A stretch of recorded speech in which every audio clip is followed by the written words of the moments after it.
निराकारी है, साकारी है, आप बताइए। देखो, परमात्मा परमात्मा, हम्म, परमात्मा को संधि अलग करोगे तो परम आत्मा, बिल्कुल। परम आत्मा माना जिसके अंदर परम प्रकाश है, जिस आत्मा के अंदर परम प्रकाश है वो परमात्मा है। ठीक है। बाकी सब कोई महादेव है, कोई देवता है। हम्म, जैसे हमारे ब्रह्मांड का मालिक, रचयिता, क्रिएटर शिव परमात्मा निराकार है। तो निराकार परमात्मा है क्योंकि वो परम प्रकाश से बना है, परम लाइट से बना है। और जब निराकारी से वो आकारी बनता है तो शिव आकारी बनता है, परम पुरुष बनता है। तो उसके अंदर महातत्व आता है। महातत्व आता है तो ये महादेव बन गया।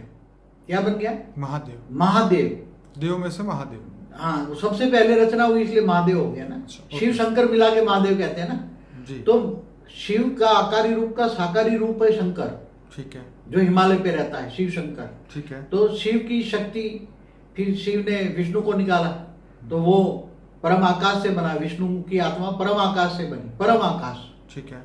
ऐसी तरह ब्रह्मा की भी आत्मा परम आकाश से बनी। तो ऐसी तरह महापरम आत्मा, महापरम आत्मा माना महाशिव। शिव और महाशिव में हमने कई वीडियो बनाए हैं। बिल्कुल। शिव महाशिव परम महाशिव का डिफरेंस हमने 7 सीक्रेट ऑफ शिवा में बोला हुआ है। और शक्ति महाशक्ति परम महाशक्ति का भी वीडियो बनाया है। तो महापरमात्मा माना महाशिव, जो गैलेक्सी का मालिक है, आकाश गंगा का मालिक है। और वो भी उसके अंदर कितनी, हम महापरमात्मा क्यों कहते हैं? उसके अंदर शिव से अरबों गुनी शक्ति है। कितनी? अरबों खरबों। और उसकी परम प्रकाश की क्वालिटी उससे डबल है। क्या? हाई गुनी, कई गुनी है, मतलब हाई है।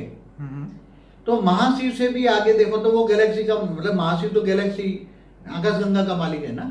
वो शिवों का रचयिता, एक संकल्प मात्र से अनंत अनंत शिव पैदा कर देता है और फिर शिव के द्वारा ब्रह्मांड बनाता है। तो हमारा क्रिएशन ऑफ यूनिवर्स, मल्टीवर्स सब देखना, creation of Galaxy, solar system सब मिलेगा आपको। और धरती भी कैसे बनी वो भी देखना, उसमें मिल जाएगा। तो इससे आगे जाओ तो परम महाशिव, तो परम महान आत्मा, परम महाआत्मा, परम। तो परम महाआत्मा माना जिसने यूनिवर्स को बनाया, परम महाशिव, परम महाशिव। शिव को ही सत्यम शिवम सुंदरम कहते हैं। समझ में आया? शिव को ही। बाकी ब्रह्मा विष्णु शंकर को त्रिदेव कहते हैं, त्रिदेव कहते हैं। तो यहाँ भी गैलेक्सी में भी महाविष्णु, महाब्रह्मा, महा होते हैं। तो ऐसी तरह परम महा आत्मा, परम महान आत्मा। फिर आगे जाओ तो ग्रेट यूनिवर्स, परम आगे परम लगाते जाओ, परम। इसलिए परम आत्मा की कैटेगरी में परम लाइट की कैटेगरी बढ़ती जाएगी। उसकी हाई कैटेगरी की परम लाइट होगी। उसकी कला बढ़ती, कला माना पावर की कैटेगरी बढ़ेगी। जैसे यूनिवर्स 16 कला का पावर है, तो 16 कला का यूनिवर्स बना हुआ है, तो उसके मालिक के पास 16 कला की पावर है। ऐसी तरह 16 कला, 25 कला, ऐसे करते हमारा ग्रेट यूनिवर्स मिल के ग्रेट यूनिवर्स के पास कलाएं बढ़ती जा रही है। तो 100 कला का मल्टीवर्स होता है। मल्टीवर्स बनाने वाला 100 कला का परम महाशिव है। ऐसी तरह उससे ऊपर 200 कला, 400 कला, 500 कला, ऐसे कई कलाओं के ब्रह्मांड ऊपर में बना है। और ऑलमाइटी अथॉरिटी है बेहद की कला का ब्रह्मांड का रचयिता, बेहद की कला उसके पास, उसको आत्मा नहीं कहेंगे। ये सब आत्मा में पावर की कैटेगरी बढ़ने से परमात्मा, महापरमात्मा, परमात्मा ऐसे हो जाएंगे। तो ऐसी तरह जो ऊपर में ऑलमाइटी अथॉरिटी है उसमें तुम आत्मा नहीं कह सकते, वो तो पावर का सागर है। क्या है? पावर, हाई क्वालिटी की। उसकी पावर के सागर में कितनी क्वालिटी है? उसने बेहद का विश्व बनाया, बेहद का विश्व, अनंत कलाओं का ब्रह्मांड बना है, अनंत कलाओं का ब्रह्मांड बना है। तो ये सब परमात्मा की मैंने डेफिनेशन दे दी। बाकी महादेव देवता की सबकी मैंने, शिव शंकर को महादेव कहते हैं। मैं अपने व्यूअर्स को ये जरूर से कहूँगा, ये वीडियो जरूर लंबा होगा, लेकिन इसको पूरा जरूर सुनिएगा, क्योंकि ये आपका सोचने का और समझने का तरीका बदल देगा, आपकी जिंदगी बदल देगा। जी, आपकी जिंदगी जरूर बदलेगी ये वीडियो देखने के बाद। और बापू जी, हमारा दूसरा क्वेश्चन है, परमात्मा कहाँ रहता है? हाँ, हर कोई परमात्मा होता है, निराकार होता है। उसको जैसे ब्रह्मांड का पूर्ण ब्रह्म निराकार शिव परम धाम में रहता है। जैसे हमारे धरती से ऊपर 7 लोक है, बताया हुआ है। भूलोक, बुब्रुलोक, स्वलोक, महालोक, जनलोक, तपलोक, फिर ब्रह्मापुरी, विष्णुपुरी, शिवपुरी, फिर परम धाम होता है। ऐसी तरह हर ऊपर रहता है, मगर जो महाशिव वो गैलेक्सी के सेंटर पॉइंट में रहता है, आकाशगंगा के सेंटर पॉइंट में रहता है, और सेंटर पॉइंट में रहकर अनंत कोटि ब्रह्मांडों को महाशक्ति के द्वारा कंट्रोल कर रहा है। बापूजी, एक ब्रह्मांड का जो क्रिएटर है उसको आपने परमात्मा की संज्ञा दी। परमात्मा, वो महापरमात्मा है। ठीक है, वो महापरमात्मा, महाशिव जो महापरमात्मा है। ठीक है, और परम महाशिव जो है वो मतलब उसके आगे सब सेंटर पॉइंट में रहते हैं। जैसे गैलेक्सी का मालिक महाशिव सेंटर पॉइंट में रहता है, उसके परम लाइट बीच में है, महापरम धाम बीच में है जी, महापरम धाम में ही निराकार रहता है। ठीक, और आत्माएं जब निराकार बन जाती हैं तो सारी आत्माएं भी परम धाम में जा सकती हैं।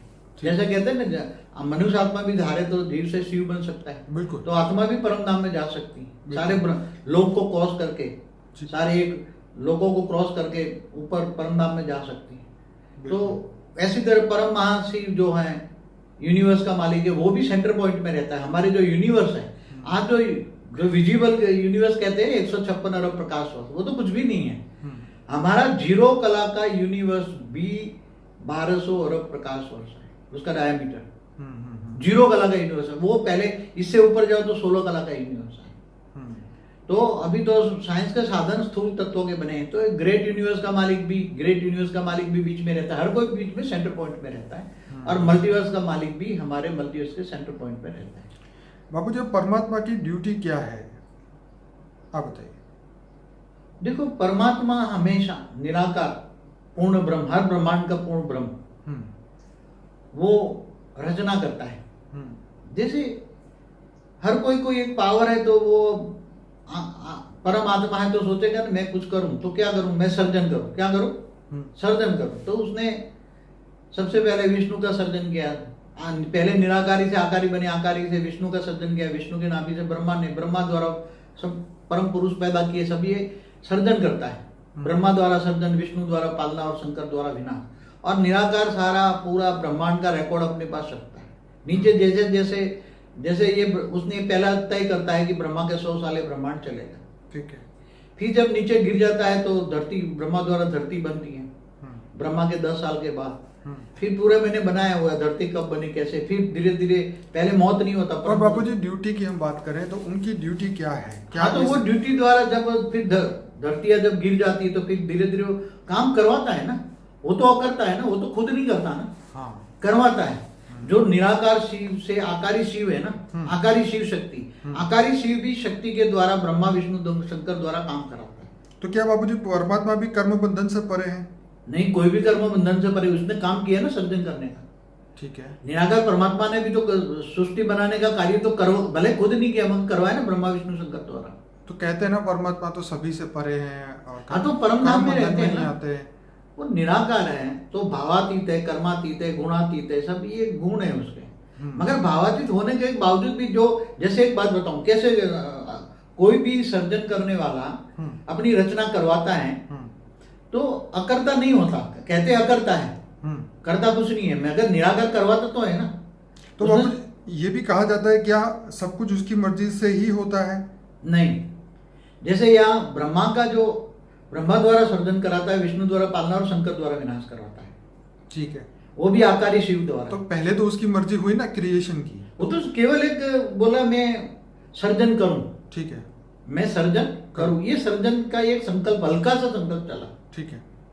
तो सर्जन करने का फिर वो करवाता है ना। तो सृष्टि पे हो रहे हर काम की जिम्मेदारी ब्रह्मा विष्णु शंकर की है? नहीं, ब्रह्मा विष्णु शंकर तो त्रिदेव हैं, पर वो परमात्मा नहीं है। पर परमात्मा ने ब्रह्मा से सर्जन करवाया, विष्णु ने पालना करने की जिम्मेवारी ली और शंकर जी ने आसुरी वृत्तियों का विनाश करने की बात कही। ये 3 जवाबदारी तो दी, लेकिन अब किसकी फ्री विल से? क्या अब वो 3 अपनी फ्री विल से धरती पे कोई भी बुरा काम करेंगे, हो रहा है, तो क्या परमात्मा आंखें बंद करके बैठेगा? ये 3 लोग कुछ करेंगे या नहीं? देखो, पहले तो धरती थी नहीं, ठीक, परम पुरुष थे, परम प्रकृति थे, अच्छी। ठीक है। ब्रह्मा ने संकल्पों द्वारा सप्तर्षि जो बनाए वो बहुत, मतलब हमारे ब्रह्मांड को बने हुए ब्रह्मा का 50 साल माना लगभग 1560 खरब साल हुए, अंदाजन 1600 खरब साल हुए। तो अब ब्रह्मा का पहला पराग पूरा हो गया, दूसरा पराग का 198 करोड़ साल हुआ। तो ये जब आत्माओं में पावर खत्म हो जाती है, जो सर्जन करते पावर खत्म हो जाती है ना, बिल्कुल, तो धीरे धीरे तो गिरना ही है ना। और एक से अनेक बन जाते हैं ना, एक से अनेक बने, एक से अनेक बने, एक से अनेक बनते, मल्टीपल बन जाते फिर तो पूरे कई लेयर्स बनते ऊपर। कई लेयरों में भी कई लेयर बन जाते हैं, कई लेयरों में लेयर बन जाते हैं। फिर धरती बनती है, धरती से फिर 7 पाताल लोक बनते हैं, अतल वितल सुतल, फिर 55 करोड़ नर्क बनता है।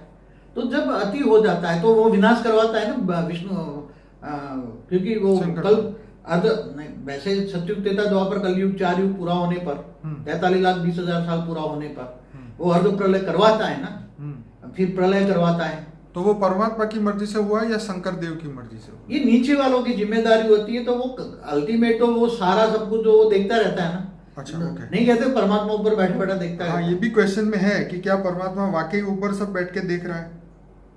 एक्चुअली उसको पर देखने की जरूरत नहीं है, उसके पास सारी दिव्य दृष्टि होती है, सब कुछ उसके पास रिकॉर्ड आता है। जैसे कहते हैं ना वो आकाशीय रिकॉर्ड की हमारी वीडियो बनी है ना, तो अंत में जितने भी संकल्प चलते हैं धरती पर जो भी हो रहा है, तो अनेक लेयर से ऊपर जाके हमने तो 7 लोग बनाए ना, मगर 7 लोग में तो अनेक लेयर्स होते हैं, छोटे छोटे छोटे। वो लेयर्सों में जाकर जो कहते हैं ना कि ये एटम को फ्यूज करो तो न्यूट्रॉन प्रोटॉन इलेक्ट्रॉन होकर फिर वो एक एनर्जी बनती है। एक एनर्जी जो कौन सा ये अभी नया इन्वेंशन निकला है, उससे ऊपर मतलब एनर्जी में कन्वर्ट होकर धीरे धीरे ऊपर चली जाती है सब बातें। उसके पास रिकॉर्ड होता है, सारा रिकॉर्ड होता है, एक एक आत्मा का हर कोई रिकॉर्ड उसके पास होता है।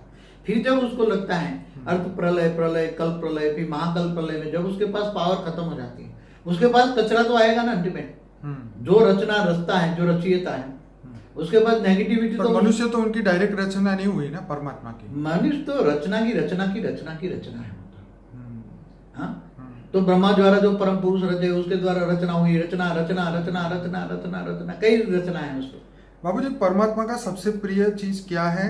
वो क्या चाहते हैं परमात्मा? परमात्मा देखो हमेशा परमात्मा निराकार शिव के बारे में बोला है, शंकर के बारे में नहीं। समझ में आया? शंकर तो असुरों का देवता है, भूत प्रेतों का देवता है। क्या? ठीक है। शंकर कौन है? महादेव हिमालय में रहता है, भूत प्रेतों का देवता है, असुरों का देवता है। और विष्णु देवताओं का देवता है। तो ये जो निराकार शिव के लिए कहा गया है वो सत्यम शिवम सुंदरम होता है। वो सत्यम भी है, मतलब सत्य है, शिवम भी है और सुंदरम भी है। समय आने पर वो पावर खत्म हो जाती है। तो एक मिनट थोड़ा रखना कि जब समय आने पर जब उसको लगता है कि अब बहुत दुनिया अब नहीं चल सकती, मेरे अंदर भी पावर नहीं है चलाने का, ठीक है, तब शिव सूर्य में प्रेस करके काल अग्नि पैदा करके पूरे ब्रह्मांड को जलाकर खत्म कर देता है। ऐसी तरह महाशिव की भी बात बताओ। महाशिव भी संकल्पों द्वारा अनंत कोटि अनंत अनंत शिव संकल्प मात्र से बना देता है, और शिव के द्वारा अनंत कोटि ब्रह्मांड बनाता है। तो महाशिव भी जब उसके अंदर पावर खत्म हो जाती है, वो भी महाशिव भी महाशक्ति द्वारा अनंत कोटि ब्रह्मांडों को कंट्रोल करता है। तो जैसे यहाँ ब्रह्मा की 100 साल, समय भी देखो, समय कब तक चला था, समय को देखना पड़ेगा। जैसे मैं यही पूछने वाला था कि परमात्मा की नेक्स्ट ड्यूटी क्या है? अभी जैसे महाशिव की ड्यूटी क्या है? अनंत कोटि जो ब्रह्मांडों को चलाना। महाशिव की ड्यूटी क्या है? अनंत कोटि ब्रह्मांडों को चलाना। ठीक है। मगर जब महाशिव में भी पावर खत्म हो जाता है और बीच में सेंटर पॉइंट में जहां महापरम धाम में वो रहता है निराकार, तो उसके अंदर सब कचरा जमा हो जाता है। तब महाशिव महाकाल बन के अनंत कोटि ब्रह्मांडों को अपने रोम रोम में समा लेता है। मगर उस समय का गैप कितना है? जैसे यह ब्रह्मांड की आयु ब्रह्मा का 100 साल है, और ब्रह्मा की धरती पर एक दिन बराबर धरती पर 4 अरब 32 करोड़ साल है, इतनी रात होती है। तो अब महाशिव की एक पल बराबर प्रतिपल अनंत आनंद ब्रह्मांड बनते बिगड़ते हैं। तो महाशिव की एक पल बराबर ब्रह्मा का 100 साल होता है। तो समझो कि महाशिव की 1000 साल की आयु गिनो, समझो तो ये